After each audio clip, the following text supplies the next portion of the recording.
Hi students, இப்போ நம்ம slow லேர்னர்ஸுக்காக ஸ்பெஷலான டிஸ்கஷன் வந்து பார்க்க போகிறோம். அதில் கரண்ட் எலக்ட்ரிசிட்டி சாப்டரில் ஒரு 5 மார்க் கொஸ்டின், ரொம்ப இம்பார்ட்டண்ட்டான கொஸ்டினுக்கான ஆன்சர் டிஸ்கஸ் பண்ண போகிறோம். Comparison of EMFs of two cells using potentiometer. இது ரொம்ப ரொம்ப இம்பார்ட்டண்ட்டான கொஸ்டின். ஸ்லோ லேர்னர்ஸ் எல்லாருமே கட்டாயமாக படிச்சுட்டு போகணும் எக்ஸாமுக்கு. இப்போ இந்த ஆன்சரை பொறுத்த வரைக்கும் 5 மார்க்ஸ் எப்படி டிஸ்ட்ரிபியூட் ஆகுது அப்படிங்கிறத இப்போ பார்க்கலாம். இப்போ ஃபர்ஸ்ட் எப்பவுமே சர்க்கியூட்டை நல்லா ப்ராக்டிஸ் பண்ணிக்கோங்கப்பா.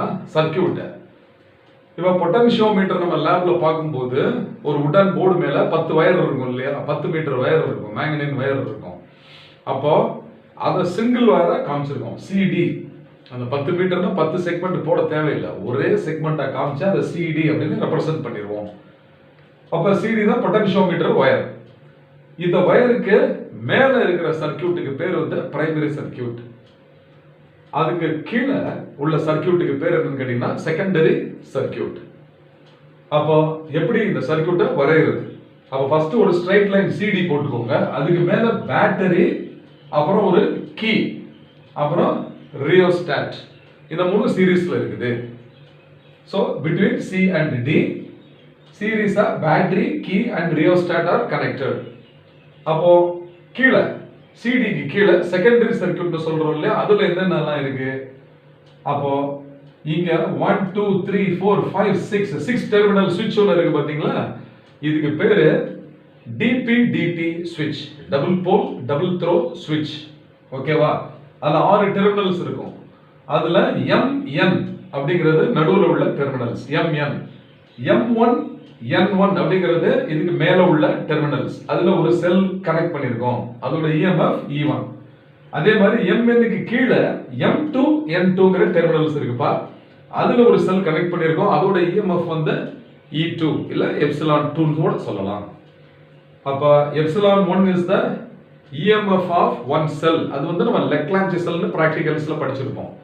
அதே மாதிரி E2ங்கிறது EMF of a டேனியல் செல் நம்ம பிராக்டிகல்ல படிச்சிருக்கிறோம். இந்த 2 பிரைமரி செல்ஸ் இப்போ வந்து நம்ம கனெக்ட் பண்ணியிருக்கிறோம்.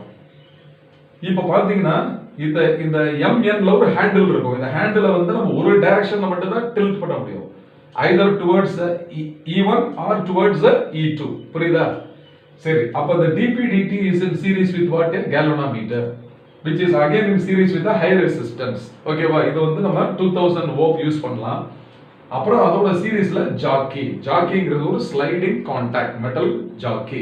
ஓகேவா? இந்த சர்க்யூட்டை முதல்ல கிளீனா வரைஞ்சு பார்த்துக்கோங்க.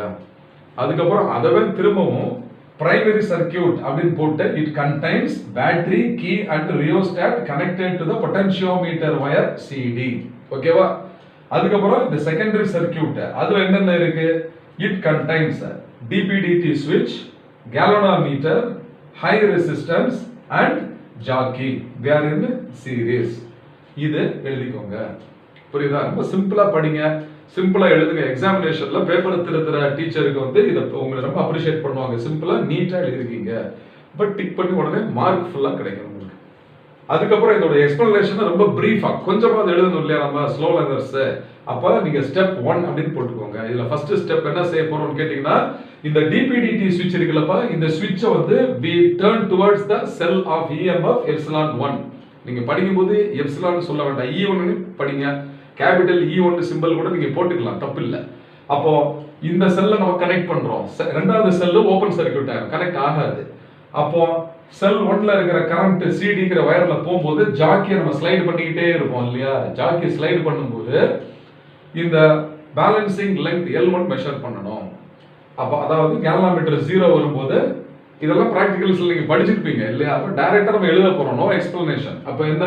செல் ε1 is connected by the DP/DT switch and the corresponding balancing length L1 is determined ன்னு எழுதுங்க சிம்பிளா. வேற எந்த எக்ஸ்பிளனேஷனும் வேண்டாம். E1ங்கிற செல்லை கனெக்ட் பண்ணிட்டு L1ங்கிற லெங்த்தை நம்ம மெஷர் பண்றோம், அவ்வளவுதான். அப்ப E1 is proportional to L1. இதுதான் பிரின்சிபல் ஆஃப் பொட்டன்ஷியோமீட்டர்னு பேரு. 6 இங்க ப்ரொபோர்ஷனல் ஈக்குவல் டு மாத்தணும் இல்லையா? ஈக்குவல் டு மாத்தும் போது the current into resistance of the wire இருக்கு இல்லையா, அது கான்ஸ்டன்ட். அப்ப E1 is equal to IR into L1 அப்படின்னு ஒரு ஈக்குவேஷன் எழுதுங்க. அதே மாதிரி ஸ்டெப் 2 அடுத்த ஸ்டெப் என்ன, இந்த செல் 1 அப்படியே ரிமூவ் பண்ணிட்டு டிபிடிடி சுவிட்சை செல் 2க்கு கனெக்ட் பண்ணணும், EMF E2. ஓகேவா? அப்ப ஸ்டெப் 2ல என்ன சொல்றோம், செல் E2 is connected by DPDT. அதுக்கப்புறம் the corresponding balancing length L2 is determined. அதே மாதிரி E2 is proportional to L2 இல்ல E2 is equal to IR into L2. இங்க எழுதிட்டு I னா என்ன R னா என்னன்னு கண்டிப்பா எழுதணும். புரியுதா? அப்ப Iங்கிறது என்ன, current through the wire CD, potentiometer wire. புரியுதா? அதுக்கப்புறம் Rங்கிறது என்ன, ரெசிஸ்டன்ஸ் per unit length. அப்ப 1 மீட்டர் வயருக்கான ரெசிஸ்டன்ஸ் தான் ஸ்மால் r. per unit lengthனா என்ன அர்த்தம், 1 மீட்டர் வயருக்கான ரெசிஸ்டன்ஸ் அர்த்தம். அப்ப half மீட்டருக்கு எவ்வளவு, அப்ப into half meter. அப்ப L2 மீட்டருக்கு எவ்வளவு, R into L2. அதே மாதிரி L1 மீட்டருக்கு எவ்வளவு, R into L1. அந்த மாதிரி புரியுதா? அப்போ I is the current through the wire CD, R is the resistance per unit length of the wire CD. முடிஞ்சு. இப்போ இந்த ரெண்டு ஈக்குவேஷனை டிவைட் பண்ண போறேன், ஏன்னா எனக்கு தேவை ரேஷியோ தானே. அப்ப E1 by E2 நான் எடுத்தேன்னா E1 by E2 is equal to, இங்க பாருங்க அதை எடுத்து எழுதிருக்கோம், IRL1 by IRL2. இப்போ இந்த constant current and resistance per unit length cancel ஆயிரும்பா. அப்ப அது கேன்சல் ஆயிருச்சு. அப்ப நம்ம கேன்சலேஷன் காமிச்சிக்கலாம் இப்படி. ஓகேவா? I and R get cancelled. அப்ப ஃபைனல் ஈக்குவேஷன் என்ன, therefore E1 by E2 is equal to L1 by L2. இப்போ நம்ம பிராக்டிகல்ஸ்ல இதே தான் யூஸ் பண்றோம். அப்ப நீங்க என்ன பிராக்டிகல்ஸ்ல நீங்க செய்யும்போது சிம்பிளா ப்ரொசீஜர்ல நம்ம எழுதிக்கலாம். இந்த மாதிரி இப்போ இந்த ப்ரொசீஜர்ல இந்த மாதிரி கூட நீங்க எழுதலாம் எக்ஸாமினேஷன்ல. அப்போ இதுல மார்க் டிஸ்ட்ரிபியூஷன் ரஃபா எப்படி இருக்கும் அப்படின்னு கேட்டீங்கன்னா, சர்க்யூட்டுக்கு 1 மார்க், அதுக்கப்புறம் description of the circuit primary and செகண்டரியில என்னென்ன காம்போனன்ட்ஸ் இருக்குது அதுக்கு 1 மார்க் பா. அதுக்கப்புறம் ஸ்டெப் 1க்கு 1 மார்க், ஸ்டெப் 2க்கு 1 மார்க். இந்த ஈக்குவேஷன் 1 and 2 புரியுதா? அப்ப 1 plus 1 plus 1 plus 1 4 மார்க்ஸ் ஆயிடுச்சு. இந்த ஃபைனல் ஈக்குவேஷனுக்கு 1 மார்க், 5 மார்க்ஸ் வந்து ஈஸியா கிடைக்கும், கம்ஃபர்டபுளா கிடைக்கும்.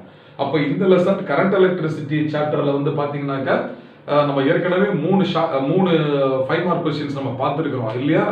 அதோட சேர்த்து இந்த 4வது क्वेश्चन இதெல்லாம் ஸ்லோ லேர்னர்ஸ் கம்பல்சரியா படிக்க வேண்டியது. புரியுதா? சோ இதுல ஸ்டெப் 1 வந்து டயகிராம், ஸ்டெப் 2 வந்து description of the circuit, step 3 வந்து ஆக்சுவலா E1 proportional to L1. அதே மாதிரி ஈக்குவேஷன் ஃபார் E2 வந்து ஸ்டெப் 4ல, அதுக்கப்புறம் ஸ்டெப் 5ல ரேஷியோவே எழுதிடலாம். இப்போ 5 ஸ்டெப்ஸ் கேரிஸ் 5 மார்க்ஸ். அப்போ இது உங்களுக்கு புரிஞ்சிருக்கும்னு நினைக்கிறேன். இதெல்லாம் படிச்சுக்கோங்க, ரொம்ப இம்பார்ட்டன்ட். புரியுதா? நம்ம எக்ஸாம் போகும்போது இதெல்லாம் படிச்சுட்டு போகணும். Best wishes.